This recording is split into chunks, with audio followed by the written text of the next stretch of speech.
Sige, sir. O sa reliyon mo, sir? Adventist.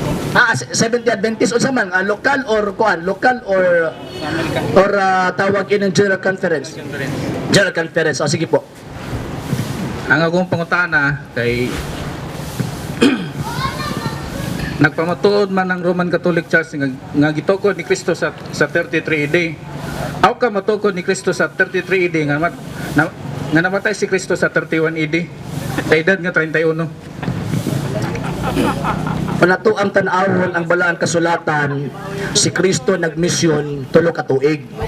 San Lucas 3:23, si Kristo nagsugod sa ministerya 30 anyos. So kung namatay si Kristo 31, so buti pasabot usara ka tuig yung ministeryo.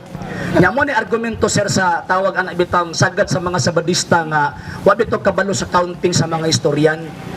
Ang mga historian manggod sir na ana sila tawag anang counting. Mutakdo og 27 nagsugod ang iyang ministeryo kung sundo nato ang counting ni Josephus ni tawag inang Josephus katong Jewish historian. Pero kung sundo nato ang tawag ining counting ni Dionysius Exiguus, magsugod gyud tawag anang year 1 motapos gyud og 33. So kanang imong kingon sir nga 31-30 patay na nisak na sa langit, counting na sa years ni Josephus. Ang gisunod sa simbahang Katoliko kanang kang Dionysius Exiguus nga nagsugod gyud sa 1 AD namatay gyud sa 33 AD. Kay 30 katuig dili sir. Kato si Josephus sir, Hudiyo to. Historian nga Hudiyo. Mao na nga bisan gani nga to ang kasaysayan karon sir sa mga libro late ta og 3 to 4 years. Late 3 to 4 years. Manausay maluoy ko ng ubang mga sabadista ba nga giidan lang silang pastor. Nga naman kay tanawa 31 namatay na. Wa sila kabantay nga duha ang counting diha. Diba sir, explain ta ka sir kay namutan naman ka ngano. Ngano. So muhat na ko sa explanation. So, gani, wala problema para po sa mga tanan nga ni Adinhi. Kay posible man na agamito na sa inyong pastor sa mga Katoliko. So balikon nako sa counting ni Josephus nagsugod sa in between 4 BC to 7 BC. So buti pasabot diha ni gi-counting ang pagkatao ni Kristo mo nang late og 3 to 4 years. Kung imo tan-awon 33 4 years 29 wala na, patay na si Kristo. 27 mo pagsugod 30 patay na siya. Kung imo tan-awon na ang maayong balita kay ang inyong gibasihan na kanang maayong balita.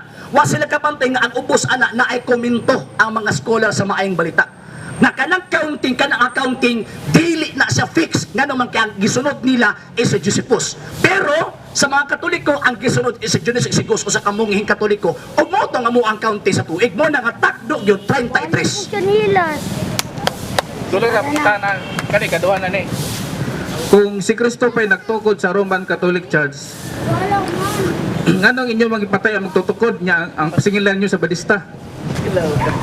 Sa badista magyud ang nagpapatay. Sa Juan kapitulo 5 bersikulo 18, labi pa hinuong naninguha ang mga Hudyo, katong mga Hudyo mga sabadista man to sir, di man to mga Domingista. Labi pa hinuong naninguha ang mga Hudyo sa pagpatay kaniya kay dili lamang gilapas niya ang adlaw Sabado. So dili kami. Komento na ni San Juan. Si San Juan, remember nga siya ang eyewitness. Diba? Lagi, dili kalaban. Si San Juan mismo komento na niya.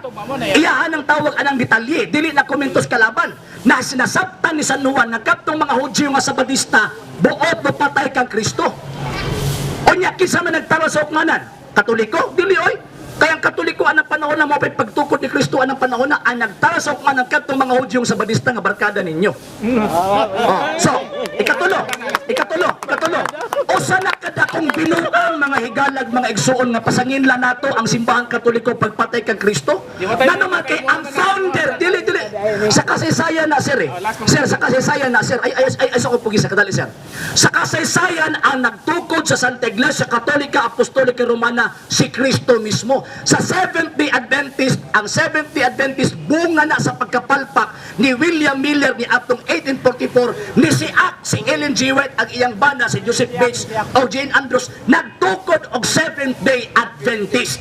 So buot ipasabot ka ng pundok yung gipasakupan sir, Amerikano ang manluluwas ana sir. Amerikano manluluwas. Kung tinuod pa ang Roman Catholic Church, nga naman nga si Mr. Junjuna, ni gamit magtampan nga Biblia sa diyang nagdebate sila ni Pastor Villaber. Ha? Klaro mo to kayo, di ba? Gipatikos ka ni Pastor Villaber tong debate ninyo. Sa tinuod lang, sa debate naman Pastor Villaber, wag yun nahimo si Pastor Villaber. Pag yun nahimo, bisan pagkapila ni mo balik-balikon ng among debate, nga nung nag-object ko kasi Pastor Villaber ni gamit og ilad nga rason. Normal lang sa debate ang mag-object, labi nagmakitaan nga ang debater ni gamit og ilad. Dili, tumaga Sir, lagi, imo mag-isampit si Villaber. Balik-balik ka ng tanda God. Nya pagkauman, pagtuon og logic, sir. Kay para makitaan nimo nga tama di si Sir RGDI. Dili, tubag. Lagi. Mutubag og gisampit man mo si Villaber. Mo na tubagon ta ka. Sir, lagi. Sige, ulahin na si Villaber. Okay. Ano ni gamit sa Walay ebidensya si Pastor Villaber o kamo na ang publisher sa gigamit nga Biblia ni Brad Janjuna tampered. Tampered kay Naaba? Wala. Mahitabo lang na nga factual nga tampered na kung naamoy ikapakitang ebidensya na certification sa publisher nga niingon nga tampered ng Biblia ha. O na, timpa.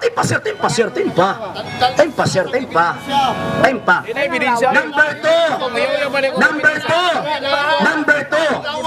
Katong Biblia ang gigamit. Katong Biblia ang gigamit ni Brad Janjuna based sa scholarly interpretation and translation ni gamit og dynamic form of translation. Ang dynamic form of translation, sir, maunay pa maagi sa mga butang nga ang termino mas gipasayon pa niya ang translation. Tagaan takag pananglitan, sir. Kanang St. John chapter 1 verse 1. Sa Griego, in arche in hologos kay hologos in prostontheon kay theos in hologos. Sa formal form of translation kanang word for word, in the beginning was the word, and the word was with God, and the word was God. Kanang word nga in arche, word for word, in the beginning. Karon sa maayong balita Biblia ni gamit og dynamic form of translation.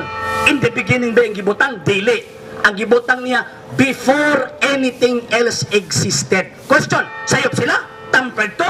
Dili. Dili ay sa gipasabot ka.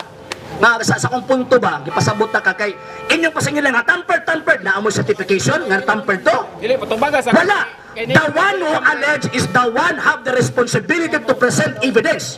So, kamo man ingon nga tampered na, asa man ang inyong hangkwan, kaya pati mo may magakon.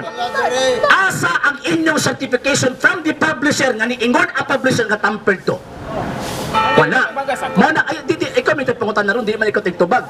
Kung mutubag ka, subject ka, pangutan, unta ka. Kasi mo tana po ba? Ay, isa, balik ta ka Villaber.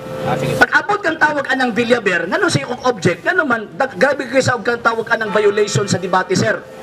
Fallacy of suppressing the facts. Unsa nang fallacy of suppressing the facts? Na-standing truth iyahang i-deny. Number 2, fallacy of argumentum ad verecundium. Dili siya authority nga magsabot sa amo ang libro sa igasabot-sabot. Ilad na. Number 3, fallacy of non sequitur. Grabe siya og tawag anang konklusyon na dili maoy kahulugan sa iyahang tawag anang gibasa o sa iyahang argumento. Ikaapat, evading the issue kay ang issue about the institution pagkatapos ang iyang argumento ngalan. Pagkahuman, equivocation, ang buti pasabot ana ni gamit sa wrong grammatical interpretation sa word nga or. Gihimo yang duha ka institution ang tawag ining term na or katong Catholic Church o Roman. Ay natapag tawag ang tampered ba tawag anang dili ang point din ha. Mahimong tinuod ang inyong accusation kung maka-provide kang certification from the publisher nga niingon nga tampered na. As long as dili mo maka-provide og tawag ining dokumento nga pag-prove nga tampered to, nagpabiling ni barug ang kamatuoran na ang Santa Iglesia Katolika Apostolika Romana nalitok sa St. Matthew chapter 16 verse 18. Dili, disi motor man. Ay lagi lagi. For example, tagaan tawag pananglitan, maayong balita Biblia o ang bagong maayong balita Biblia. The same publisher, the same matawag ining kanang mga translators o the same. Di lang kay color after publisher gyud. Hebrews chapter 7 verse 24. Brad. Hebrews chapter 7 verse 24. Sa daang maayong balita ang pagkapari ni Kristo wa gihatag sa lain. Sa bag-ong maayong balita niingon nga ang pagkapari ni Kristo mulungtad hangtod sa kanturan. Tampered? Dili, oy. Dili. Di ba? Parang yung libro, ako gi-counter yung argumento ba? Akong pasabot ka lang igamit. Lagi. Mahimo lagi nga mahimong tampered na siya kung maka-provide mong ebidensya. Di lang kayo mata-mata lang. Pag-provide mong ebidensya. Na naman tinamig kayo ng contrafactum non-valid argumentum. Ang buti pasabot ang pamahayag or akusasyon na dili gani mo sandig og ebidensya kanang maong pamahayag dili na tinuod. Asa to gi? Lagi ba? Dili usan kasi nag-ingon nimo. Si kuan gi kuan. Sige. Sige. Tagay ko ni Gitamundok. Si Gitamundok ba ang publisher? Dili niya man ang kauban. Ako nang utang kauban ba namo? Direkta sa di ba? Ayaw ko tawag anang kuan na nasaba ba sa di. Ang diri ko sa ebidensya. Kinsay nag-ingon nimo nga tawag ang tamper to ingong ka si Gitamundok. Publisher ba? Di ba? Para may baw ana to ba? Publisher ba si Alvin Gitamundok? Dili man ang mga saba si kuan Gitamundok kung dili to tinuod tong tamper to. Wa mo nang utang nga saba bagdi. Ang atuang kuan ba? Ang ebidensya ba? Ebidensya ba? Pwede man sa mga tampered na, ikaw po pwede, ingon na gani karon. Right ninyo na, nga mo ingon mo nga tampered na. Ang akong gipangita ebidensya. Mayon ko ba nga ako anang yuta? Kung sa ebidensya titulo. Mo problem kung titulo ako anang yuta. Ikaw ingon maka-tampered na asa ebidensya. Yung Gitamundok. Chismis, hearsay. Di na madawat sa korte si baon kas judge na. Dili gilay mong sulod ng katong. Ay lagi lain-lain lagi kay naay mga naay same nga publisher, same nga version, lain-lain ang ilahang pamaagi sa translation. Mo na ako di ko basta-basta mi nga tampered na o dili as long as mo provide og ebidensya nga gikan mismo sa publisher nga niingon na kana tampered. Para man ang punto, brad. Ayo kana mo accusation magud tama man na okay right ninyo na nga mo accuse mo. Pero ang question na naa ba kay ebidensya? Wala man ang question na. O sa ebidensya nimo ba?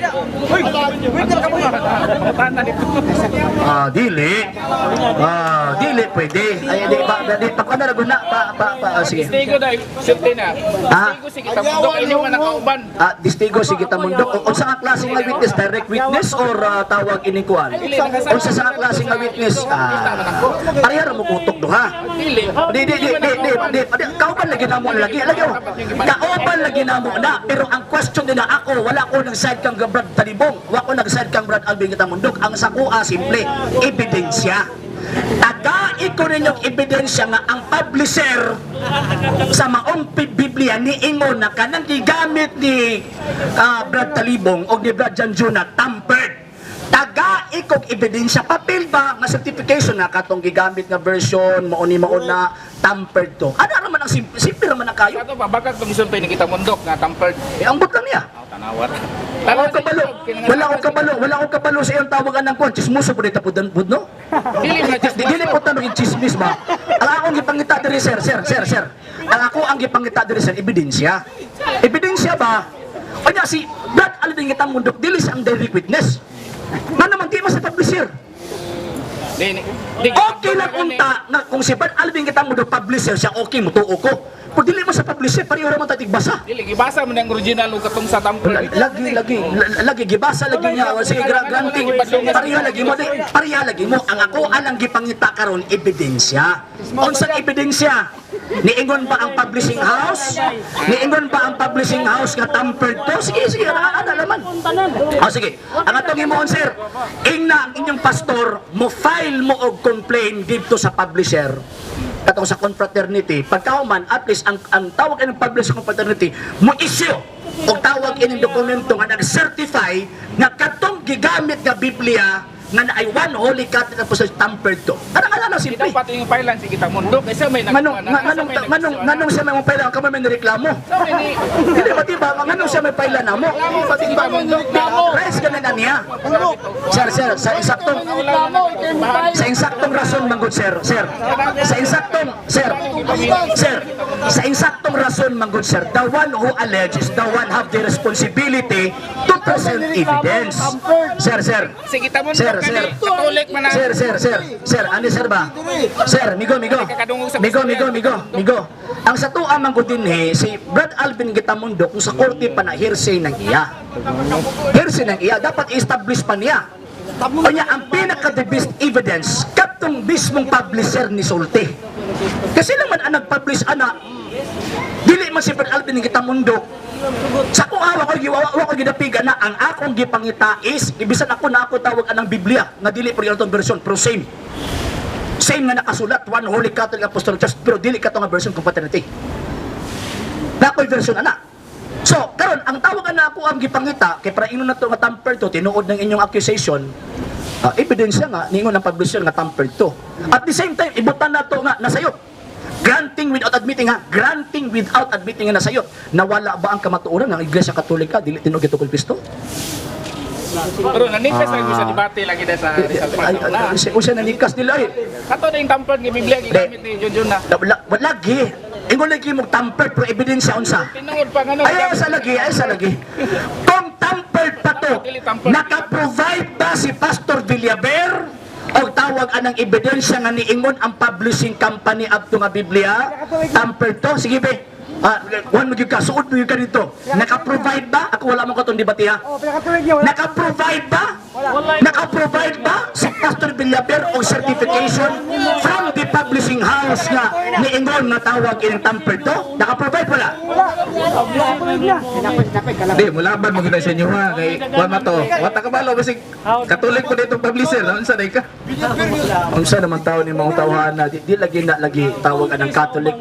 Ang confraternity version Katoliko man gyud to. Bago taong gyud mo nga imo ingon na ninyo nga tamper to nya pagkaman wa magyan mo isa ka pudyot nga ebidensya gihatan sa kung aron diri nga ingon nga tamper to. Diba? O for example,